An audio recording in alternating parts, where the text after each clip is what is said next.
Assalamualaikum warahmatullahi wabarakatuh, sahabat yang saya cintai dimanapun Anda berada.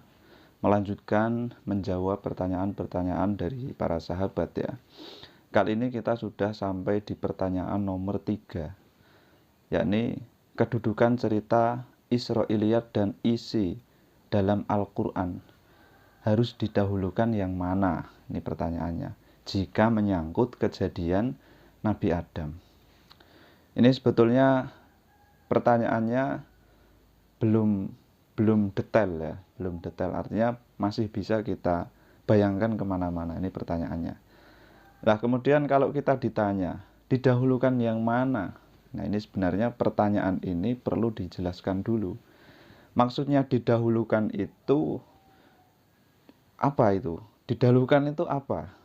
Untuk diimani, didahulukan untuk diimani, atau untuk dianalisa, atau didahulukan untuk dibenarkan, atau didahulukan semuanya ini satu kesatuan, atau ada didahulukan yang lain. Nah ini perlu diperjelas, jadi panjang ini ya, tapi oke lah, perlu diperjelas ya pertanyaannya. Tapi terlepas dari itu semua, terlepas dari ketidakjelasan pertanyaan itu, saya akan mencoba membangun satu persepsi bersama dulu ya sebagai tanggapan saya atas pertanyaan ini. Jadi konsepnya begini, ayat-ayat Al-Quran mengenai Nabi Adam itu memang ada dan pasti benar, dan wajib kita yakini kebenarannya. Itu konsep pertamanya. Nah, kemudian kita tahu cerita-cerita Israiliyat itu biasanya digunakan sebagai analisa terhadap Al-Quran. Nah ini kita dudukkan permasalahannya dulu ya. Jadi nggak bisa ditabrakkan seperti itu ya. Nah, kita tahu dalam cerita Israiliyat sebenarnya ada banyak yang janggal dan di luar nalar sebetulnya memang. Termasuk dalam mengisahkan Nabi Adam. Bahkan saya punya buku itu, di situ dijelaskan ketika iblis menggoda Nabi Adam untuk memakan sebuah pohon yang dilarang oleh Allah Subhanahu wa taala. Di situ iblis sempat bekerja sama dengan seekor ular. Itu saya ada kitab seperti itu. Jadi kerjasama dengan seekor ular, dan di situ antara Nabi Adam, iblis dan ular ada semacam ya komunikasi lah seperti itu, percakapan, dan percakapannya ini terekam, diketahui oleh mu'alif buku tersebut. Ya aneh juga ya. Ya ini aneh. Kok bisa begitu? Kok bisa penulis buku itu mengetahui isi percakapan dari ular, Nabi Adam, dan iblis itu? Padahal maksudnya gini, ini kan kita nggak tahu siapa waktu itu yang ada Nabi Adam. Apa mungkin ya, kemungkinan banyak lah ya, terlepas dari itu. Nah ini perlu kita akui adanya cerita seperti ini. Tapi untuk kebenaran ya itu nafsi-nafsi. Jadi wajar sekali dan sangat wajar sekali terjadi perbedaan dari para ulama. Ada banyak sekali ulama yang tidak mau menerima kisah-kisah dari Israiliyat sebagai analisa terhadap Al-Quran atau sebagai penafsiran terhadap Al-Quran. Banyak sekali yang enggak mau menerima. Tapi ya itu, kisah ini tidak bisa kita pungkiri, memang ada. Kisah ini ada. Tapi antara percaya atau tidak akan kebenarannya, nah itu hak kita, sahabat. Artinya kita nggak bisa memaksakan ya. Tapi yang jelas gini, semua kisah yang ada di dalam Al-Quran itu pasti benar. Jadi kita membangun persepsi seperti itu. Nah, sebagai wawasan untuk sahabat-sahabat semua, ini saya sajikan ngaji Gus Bah yang menyinggung mengenai Israiliyat ya. Dalam hal ini saya mengikuti beliau. Silahkan disimak. Kalau nanti disurati ulama Al-Azhar dimaki-maki. Nggih kula kan sering surat-suratan mbek ulama-ulama seluruh dunia. Mulane kula mulang tafsir PD, kula nu roh kelakuane ulama tafsir sak donya, mergo sering surat-suratan. Dimaki modal mboten salah kula, salah ulama Indonesia pada umumnya, tapi sing dimaki-maki kula. Gara-garane iku Pakai di surat ngeten ya Pak, kenapa ulama Indonesia percaya cerita Israiliyat? Padahal enggak benar, itu enggak boleh. Apalagi Wahabi, gue dengi pol ambek cara nafsiri ke Indonesia, mereka percaya apa? Israiliyat. Nggih kula surati malih. Pokoke walhasil surat-suratan misalnya Israiliyat ngeten nggih contoh ini ben sampean ngerti nggih. Niki tak anggap niki ngaji bonus niki kula nu sakjane peprai tapi kula ora kulino napa prai. Misalnya Nabi Dawud. Keyakinannya kiai sak Indonesia, ora trimo sak Jawa sak Indonesia. Walhasil kan jarene cerita Nabi Dawud kan di bojo pinten? 99. Lah duwe pengawal jenenge Uria. Uria ku dibojohin. Ya bojone Uria tenan. Kila bojone wakila lagi dilamar. Tapi nek kula setuju sing lagi dilamar. Jadi ora jorok teman-teman gitu. Oh suri. Jadi misalnya kan ya aku di bojo 99. Ruhin pengen lamar cawe wedok iku ndelalah kula nu seneng sing ape dilamar Ruhin. Tiap Nabi Dawud mikir aku wis di 99. Tetep dibantah mbek setan, tapi ora ono sing kaya iku. Repot to. Ya tapi bojomu 99. Ya tapi ora ono sing kaya iku. Nah walhasil intine tetep kudu entuk sing sitok iku. Paham ya? Alhasil ketika Nabi Dawud itu raja, King David itu raja. Raja itu ada 7 sab pengawalan, rumahnya itu privat. Nah, ketika Nabi Dawud itu seorang raja, kan mesti mulai dulu raja itu modern. Kalau ada tamu ya lapor lewat pengawal macam-macam. Tengah-tengahan beliau ngantor di kerajaannya. Wahal atakan nabaul khosmi istasawarul mihrab. Iddakhalu ala Dawuda fafazi'a minhum qalu la takhaf. Nabi Dawud kok kaget. Ada 2 orang langsung bisa masuk ke istana tanpa prosedur pengawalan. Padahal 7 lapis pengawalan. Pas Nabi Dawud kaget, fafazi'a minhum qalu la takhaf. Wes ora usah bebo kaget ngene, pokoke aku udah masalah putusno sing bener. Gak usah kaget-kagetan. Qalu la takhaf.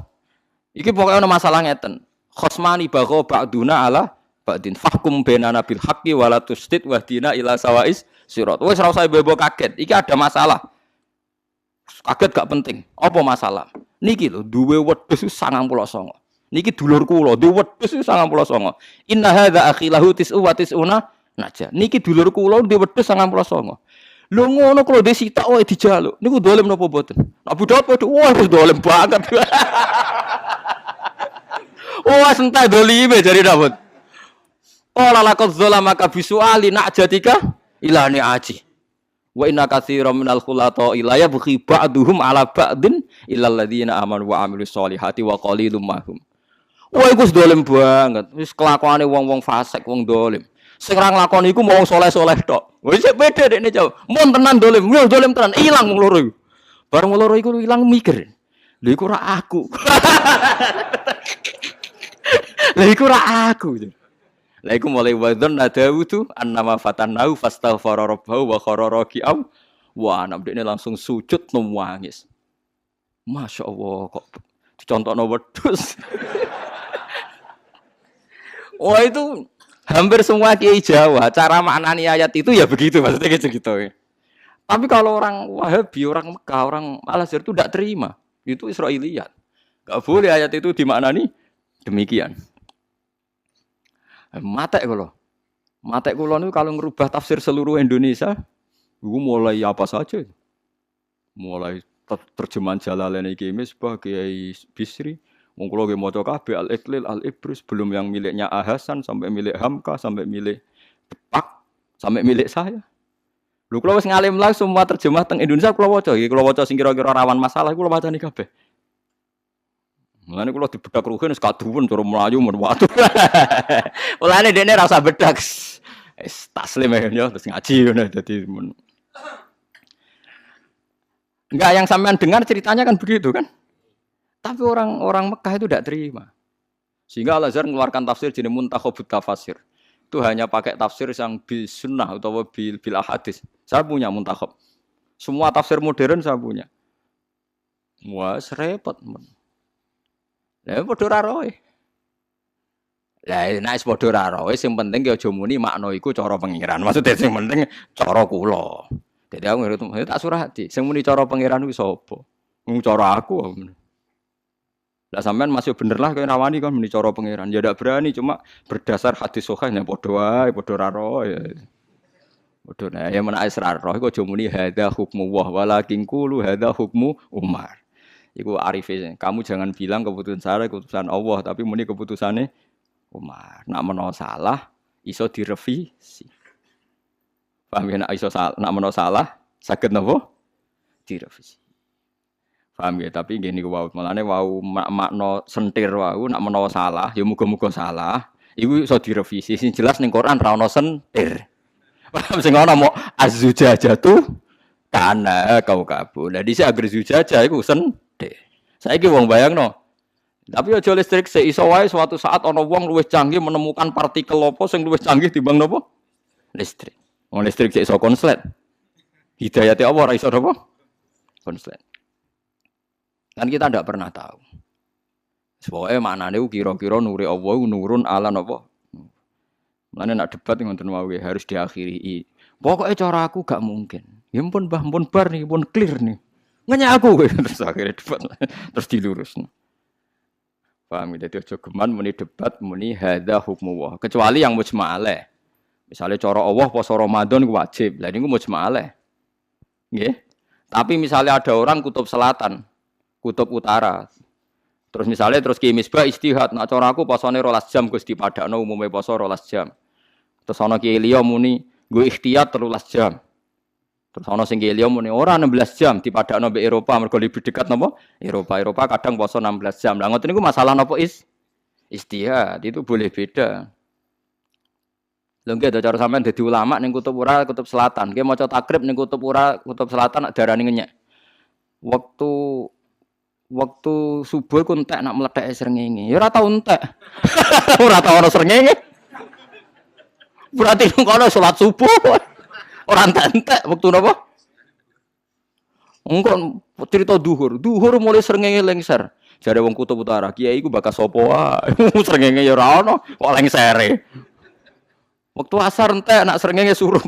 Surup terus, Mbah.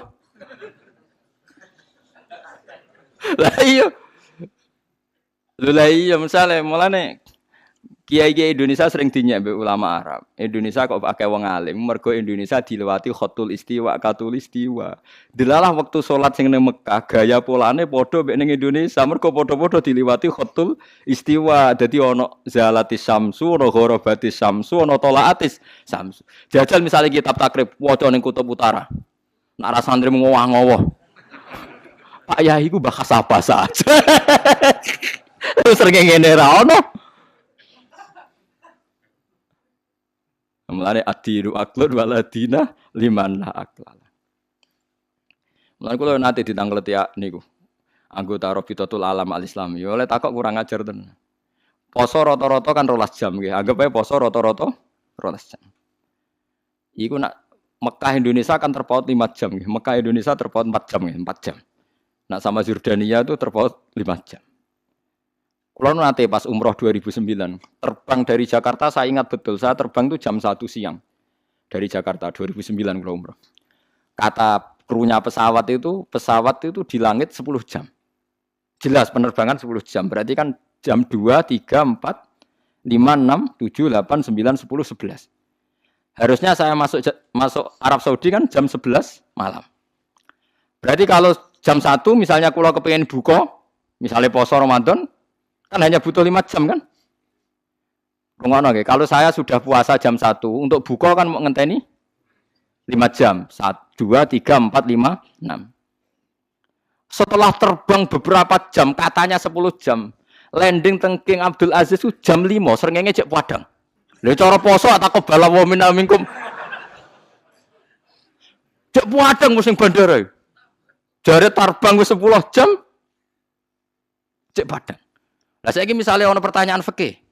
Pasane nganggo jam apa nganggo surupe srengenge? Nah nganggo jam kan wis oleh buka wong wis 10 jam kan. Pasane wis bar sangka jam 1 wis 10. Jebule bar 10 jam iki jam 5 ning Arab Saudi. Lah saiki diwalik. Wong Arab Saudi sugih di jet pribadi. Jam 11 awan wis ngelak terbang ngetan.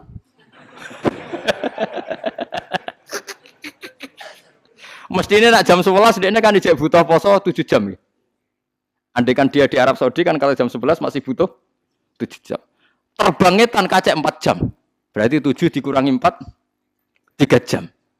Moro Jakarta wis jam 8 kan mosok ora oleh buka. Padahal pasane orang genep jame. Kira tau mikir ngono to? Nah, iku enak era dadi pakar.